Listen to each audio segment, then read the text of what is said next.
So the government's controversial anti-radicalisation programme known as PREVENT is making a huge comeback. Here's a quick explainer of what you need to know and why we should all be worried. The PREVENT programme is part of the government's counter-terrorism strategy and aims to monitor and target those with so-called extremist beliefs. Civil rights groups and even the United Nations have been calling it out for its chilling surveillance of Muslims in particular. So Shawcross came back recently and in his review made the startling claim that PREVENT should actually focus more on what he calls Islamist extremism. His report was so badly done that it was completely boycotted by hundreds of groups and organisations. So these groups then came together and created an alternative comprehensive report titled The People's Review of PREVENT. Their analysis of more than 600 cases found that the programme was ineffective and unworkable, curtailed human rights and civil liberties, and traumatised innocent people, especially children and Muslims.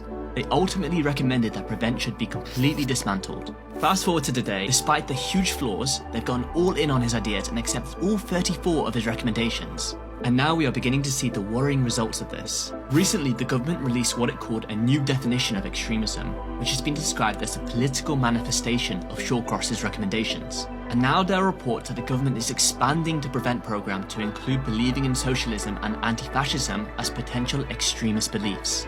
So the government is essentially expanding PREVENT to try and shut down anyone who criticises their policies. So we can see that this whole thing is more than just about PREVENT, it's about democracy in itself.